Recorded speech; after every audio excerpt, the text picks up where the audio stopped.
क्या कोई किसी को इतना भी प्यार कर सकता है कि उसे गोली मार दे? जी हां, बात हो रही है गुरुग्राम निवासी दीपक यादव और उनकी बेटी राधिका की। दीपक यादव ने अपनी बेटी को वो सब कुछ दिया जो एक बाप दे सकता था। खेल में रुचि थी, उसे टेनिस के फील्ड में आगे बढ़ाया। चोट के कारण बेटी ने खेलना छोड़ दिया तो 2.5 करोड़ लगाकर एकेडमी खोलकर दे दी। फिर एक दिन वही पिता अपनी जान से भी प्यारी बेटी को गोली मार देता है। 1-2 नहीं, पूरी 4 गोलियां। भागता नहीं, चुपचाप पुलिस के सामने सरेंडर कर देता है। बचने का कोई प्रयास नहीं। दीपक यादव सही है या गलत, सवाल ये नहीं है। सवाल है एक पिता के अंदर आवेश का वो क्रूर क्षण आया क्यों? कौन सी शर्म, कौन सा भय उसे अपनी ही संतान का हत्यारा बना गया? क्या उस भय की चर्चा नहीं होनी चाहिए? इस घटना के 1 सप्ताह पहले ही उत्तर प्रदेश एसटीएफ ने एक मौलवी, जिसे मीडिया बाबा कहकर संबोधित कर रही है, छांगुर उर्फ जलालुद्दीन, उसे गिरफ्तार किया है। छांगुर ने पढ़े लिखे, स्मार्ट और अमीर दिखने वाले 2000 कट्टरपंथी युवा लड़कों की फौज तैयार की। इनका काम था हिंदू लड़कियों को प्रभावित करके अपने जाल में फंसाना, उनका शारीरिक शोषण करना और फिर ब्लैकमेल करके उनका धर्म परिवर्तन करवाना। इन्वेस्टिगेशन के अनुसार हाजी अली दरगाह के बाहर चटाई बिछाकर झाड़ फूंक करने और गंडा ताबीज पत्थर बेचने वाला एक अदना सा छांगुर 1000 करोड़ का चंदा देश विदेश से जुगाड़ लेता है। 5000 से अधिक हिंदू लड़कियों और महिलाओं का वो धर्म परिवर्तन करा चुका है अब तक। इन दरिंदों ने हिंदू लड़कियों का न केवल यौन शोषण और धर्म परिवर्तन किया, बल्कि उन्हें अरब के शेखों के हाथ बेचने के प्रमाण भी मिल रहे हैं। सोचिए कितने बदनसीब माँ बापों की सेकुलर लड़कियां शेखों के हरम में सड़ रही होंगी या फिर किसी वैश्यालय को बेच दी गई होंगी। माँ बाप के लिए इससे अधिक घिनौना कुछ भी हो सकता है क्या? हाजी अली दरगाह पर रेगुलर माथा रगड़ने वाले करोड़पति बिजनेसमैन दंपत्ति नवीन रोहेजा और नीतू रोहेजा को छांगुर ने अंधविश्वास में फंसाकर पहले उनकी संपत्ति बिकवाई और फिर सारा धन अंटी करके सऊदी अरब ले जाकर उनका धर्म परिवर्तन करवा दिया। नसीरीन बनी नीतू और उसका दल्ला पति अब उसके मददगार हैं। और ये कोई एक छांगुर मौलवी नहीं है भारत में।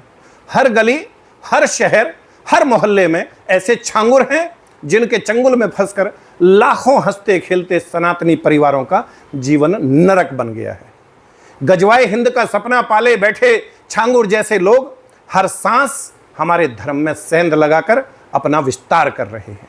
और शर्मनाक ये है कि उनकी राष्ट्रीय और अंतर्राष्ट्रीय संस्थाएं इस कुकर्म के लिए न केवल नैतिक सपोर्ट करती हैं, बल्कि मोटी फंडिंग भी दे रही है। और देश की सो कॉल्ड सेकुलर राजनीतिक जमात और बौद्धिक वर्ग मुंह में दही जमा कर बैठा है। ऐसे में एक बाप को जब पता चलता है कि उसकी बेटी भी किसी इनामुल हक के साथ एल्बम बना रही है, डायरेक्टर जिशान अहमद है, म्यूजिक डायरेक्टर, कंपोजर, एडिटर, सब मिलाकर 15 कट्टरपंथियों के चंगुल में उनकी बेटी फंस चुकी है, तो उसकी छटपटाहट का अंदाज़ा लगाइए। उसकी चिंता, उसकी बेचैनी, उसका भय महसूस कीजिए।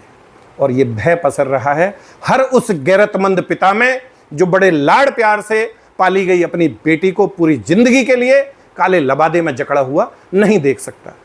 3 बार तलाक तलाक तलाक बोलकर आधी रात को लात मारकर घर से बाहर निकाला जाना नहीं सहन कर सकता। मुंह से बदबू आते किसी खूसट बुढ़े से उसका घृणित हलाला होते हुए नहीं देख सकता। रेफ्रिजरेटर और अटैची में उसकी 35 टुकड़ों में कटी लाश नहीं देख सकता, जो हर उस लड़की, हर उस महिला की नियति है, जिसे यकीन है कि उसका अब्दुल, उसका माइकल ऐसा नहीं है, वो सबसे अलग है। अरे मूर्ख लड़की, औरत उनके लिए बस एक मशीन है बच्चे पैदा करने की। तेरा उनके साथ जाने का मतलब है उनके लिए अब्दुल जन्ना, थोक के भाव। इतनी सी औकात है तुम्हारी वहां। परंतु जब तक ये बात तुम्हारी समझ में आएगी तब तक बहुत देर हो चुकी होगी। खैर, एक बात पक्की है, दीपक यादव का खानदान अगली 4 पीढ़ियों तक सर झुकाकर नहीं, सर उठाकर चलेगा। बेशक इसकी कीमत बहुत बड़ी है। बस एक कमी है, बेटी खत्म, एकेडमी खत्म, पिता जेल में, माँ तकलीफ में, और इनामुल और जिशान का क्या? वो मज़े में थे, मज़े में हैं, मज़े में रहेंगे। हमारी मूर्खता, उनका नेटवर्क और हमारा सेकुलर सिस्टम उन्हें अगली राधिका ढूंढ कर दे देगा और फिर ये फिर से अपने काम पर लग जाएंगे। अभी भी सब कुछ नहीं बिगड़ा है, मुकदमे में जान बाकी है। सौगंध लीजिए, अपनी बेटियों को सड़क पर घूमते इन सांपों से दूर रखेंगे। और हां, अनिल चौधरी भी एक बेटी का बाप है। जीवित अवस्था में वो किसी विधर्मी का चारा नहीं बनेगी, ये गारंटी है। कोशिश है 125 करोड़ में से कोई सनातनी बेटी किसी विधर्मी का चारा ना बने। साथ दीजिए। My WhatsApp number is 9310073539। जय भवानी, हर हर महादेव।